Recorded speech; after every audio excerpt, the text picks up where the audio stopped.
नमस्कार से न्यूज़ भारत में आप सभी का एक बार फिर से स्वागत है। खबर भोपाल से है, जहां कैबिनेट मंत्री प्रहलाद पटेल ने एक प्रेस कॉन्फ्रेंस की और कांग्रेस पर जमकर निशाना साधा। उन्होंने कहा कि कांग्रेस के नेता और कांग्रेस पार्टी लगातार आरक्षण और पिछड़े वर्ग के आरक्षण के बारे में उनकी जो मंशा रही है वो देश के सामने आ गई है। तुष्टीकरण और बहुसंख्यक समाज को जिस तरह खिलाफ जो मंशा है वो पहली बार देश का मुद्दा बनी है। 11 अगस्त 2018 हमारे लिए ऐतिहासिक तिथि है। पिछड़ा वर्ग आयोग को संवैधानिक दर्जा दिया था। जब तक दर्जा नहीं था, कांग्रेस की राज्य सरकारों के ऐसे आयोग ने पिछड़ों के आरक्षण को खाया है। ये आरक्षण की इन्होंने डकैती की है। उन्होंने और क्या कुछ कहा, आप खुद सुनिए। मैं अपनी तरफ से और अपनी पार्टी भारतीय जनता पार्टी की तरफ से भोपाल के इलेक्ट्रॉनिक मीडिया, प्रिंट मीडिया और फोटो जर्नलिस्ट सभी का हृदय से स्वागत करता हूँ।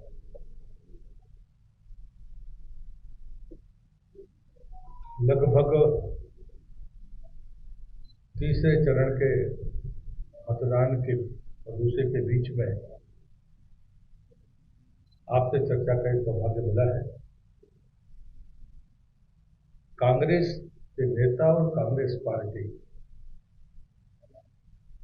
लगातार आरक्षण के बारे में और विशेष करके पिछड़े वर्ग के आरक्षण के बारे में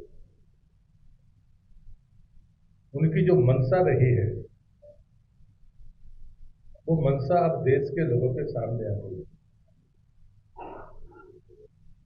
कांग्रेस ने दो रास्ते आजादी के बाद से ही तय किए थे, उसको तुष्टीकरण और बहुसंख्यक समाज के प्रति उनका जुड़ाव का जो दुर्लक्ष्य था। लेकिन तुष्टीकरण के बारे में तो देश समझ रहा था, लेकिन बहुसंख्यकों के खिलाफ कांग्रेस की जो मंशा है वो पहली बार आज बहस का मुद्दा बनी है और देश के सामने वो बातें आई है। और इसलिए मैं सकारात्मक अपने पक्ष से बात शुरू करूंगा। 11/8/2018 हमारे लिए बहुत ही ऐतिहासिक तिथि है, जिस दिन मोदी सरकार ने पिछड़ा वर्ग आयोग को संवैधानिक दर्जा दिया था। ये बात मैं जानबूझकर कह रहा हूं, क्योंकि जो मंशा कांग्रेस की थी, उस मंशा का ये सबसे बड़ा प्रमाण है कि संविधान में उल्लेख होने के बावजूद भी कांग्रेस ने 2018 तक का आने का इंतजार किया कि मोदी जी की सरकार बनेगी और वो उस कमीशन को संवैधानिक दर्जा देंगे। कमीशन बना 1993 में, लेकिन उसको संवैधानिक मान्यता नहीं मिली। और उसके पीछे जो मैं षड्यंत्र और मंशा देखता हूं, ताकि राज्य मन मर्जी से अपने आयोग बनाकर जो चाहे वो करते रहे। 1993 में पिछड़ा वर्ग कमीशन बनने के बावजूद भी 2004 में कांग्रेस की आंध्र प्रदेश की सरकार ने, जहां मुस्लिम आबादी कुल 9.5% थी, वहां 7 से 10% आरक्षण देने की कोशिश की। वो अलग बात है कि आंध्र के हाईकोर्ट ने उसको इनकार कर दिया। फिर उन्होंने 2005 में अटेम्प्ट किया, 2006 में किया, 2006 में किया, और उसके बाद 2010 और अभी तक वो सुप्रीम कोर्ट में चल रहा है। और इस बीच में इन तारीखों को हमें देखना होगा।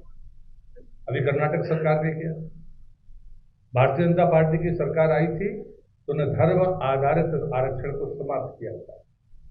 जैसे ही सरकार बदली, फिर से इस परिस्थिति को इस देश पर उत्तर प्रदेश पर लाद दिया गया। लेकिन ये बात सही है कि अब संवैधानिक दर्जा पिछड़ा वर्ग कमीशन को है, तो उसने वहां के चीफ सेक्रेटरी को नोटिस दिया। लगता है कि मध्य प्रदेश में 2 चरण का चुनाव हुआ है, वहां पर एससी और ओबीसी का मतदान कम हुआ नहीं, ऐसा बिल्कुल नहीं है।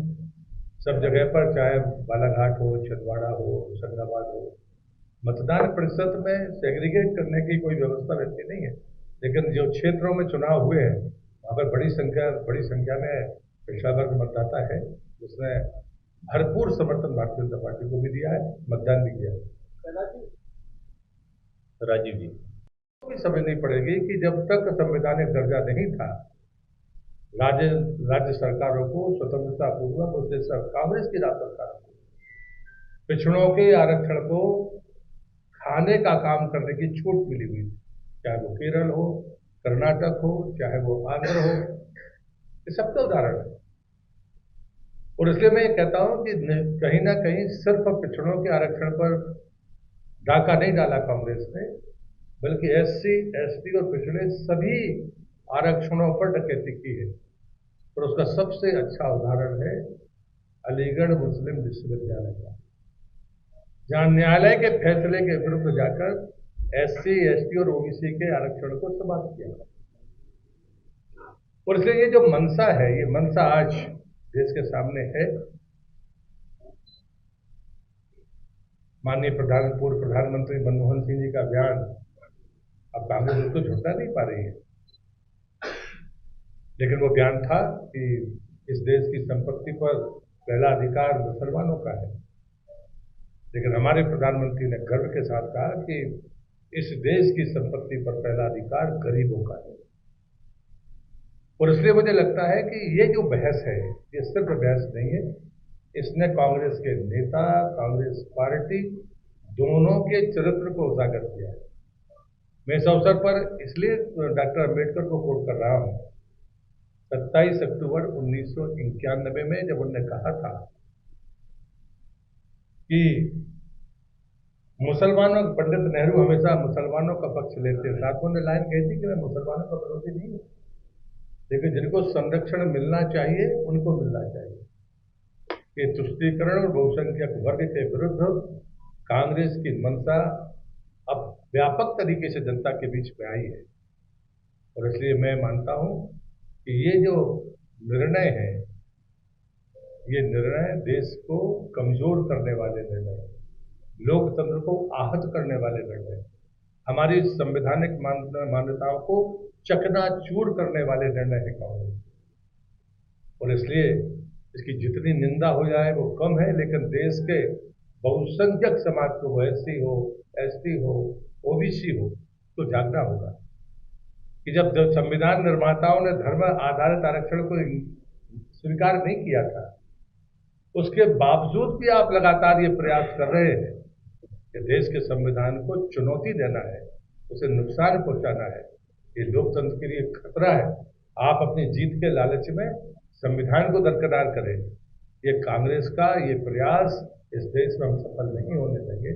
और मैं इस अवसर पर कहूंगा कि कहीं ना कहीं कांग्रेस के नेताओं के बारे में दिनकर की वो पंक्ति जरूर महत्वपूर्ण मुझे लगती है, जब नाश मनुष्य पर छाता है पहले विवेक मर जाता है।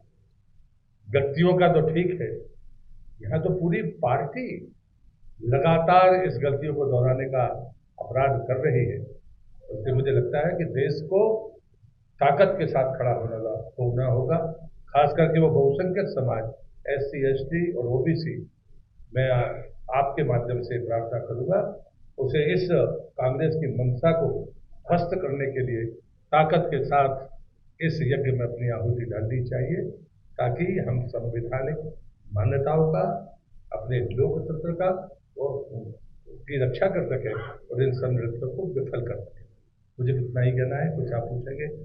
मध्य प्रदेश सरकार आई तो पिछड़ा वर्ग कल्याण आयोग बनाया, जनसंख्या के हिसाब से अपना एक दस्तावेज तैयार किया, केंद्र सरकार को भेजा। अब कांग्रेस और बीजेपी में क्या अंतर है, वो भी जनगणना की बात कर रहे हैं, आप भी दस्तावेज। मुझे लगता है कि जो बात मैंने पहले आपसे कही, पहले तो संवैधानिक दर्जा ही नहीं था। मैं एक उदाहरण देता हूँ, महाराष्ट्र का संसद में उठाया जो है, वहां पर लोधी आइडेंटिफाई कास्ट नहीं, लिस्टेड नहीं था, लिस्ट हो गया तो ओबीसी में कैसे आए? तो वहां पर रियासतों में उनकी पहचान थी, भले उनकी हालत बहुत खराब थी, पर हम 10 बार SC ST कमीशन के पास गए, क्योंकि कमीशन को संवैधानिक दर्जा नहीं था, उनने हमको सुना नहीं, ले लिया लेकिन सुना नहीं। जब तक संवैधानिक दर्जा नहीं मिल गया वो डिस्प्यूट बना रहा। ये उदाहरण है। इसलिए संवैधानिक दर्जा प्राप्त जब बना है हमारा कमीशन, उसके बाद ही इन बातों का समाधान हो सकता है। और इससे पहले जिन लोगों ने किया है, तो कांग्रेस के मैंने 3 राज्यों के उदाहरण आपको बताए हैं। आयोग की मान्यता संवैधानिक न होने का दुरुपयोग करने की आदि कांग्रेस रही है, उन्होंने कभी उसका पालन नहीं किया। हमारी सरकार ने अगर भेजा तो ये नियम यही है जो भाजपा की सरकार है। अनुराग जी। सर ये प्रमोद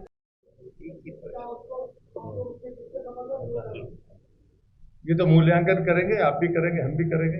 कई जगह प्राप्त हुआ है, कई जगह पर शायद कुछ ये लगे ही हो। अमृतांशी, अमृतांशी।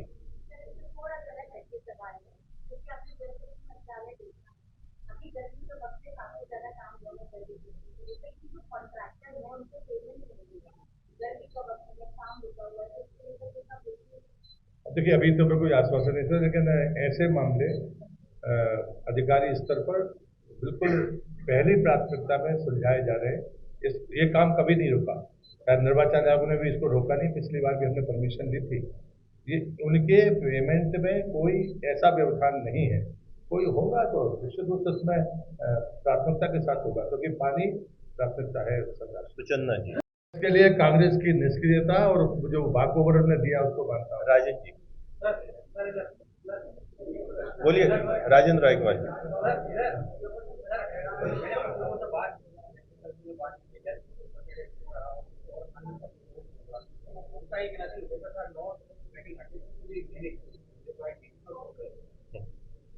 मुझे लगता है कि अपन ऐसी बातें कैसे कर सकते हैं।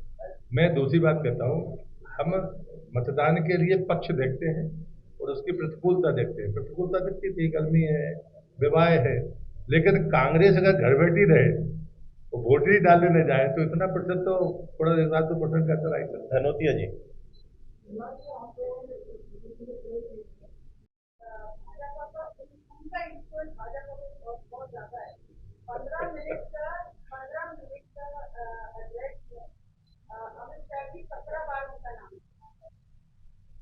तो उन्हें तो खुश होना चाहिए। मैं भी उनका बहुत समझ धन्यवाद देता रहता। राकेश जी। राकेश। इसके साथ ही एक सवाल ये कि भारत देख पा रहा है जो फर्स्ट सीट है वहाँ के क्या समीकरण है या छिंदवाड़ा तो हो गया, तो मैं पहले दिन से कहता था कि कंट्रीब्यूट करने के लिए सिर्फ छिंदवाड़ा है। राजगढ़ में आज लागूगढ़ विधानसभा में ही मैं जाऊंगा आपसे बात करने के बाद। नहीं, मुझे लगता है कि मैं ऐसी बातें मैं तो कभी करता नहीं हूँ, पर राजगढ़ हमारी परंपरागत सीट है जहाँ संगठन का दबदबा आज से नहीं, जनसंघ के समय से। नितिन जी। भोपाल से सी न्यूज़ संवाददाता मनीष की रिपोर्ट। फिलहाल इस खास रिपोर्ट में बस इतना ही। देश दुनिया की तमाम खबरों की जानकारी के लिए देखते रहें सी न्यूज़ भारत। हर खबर आपके साथ, आपके हाथ।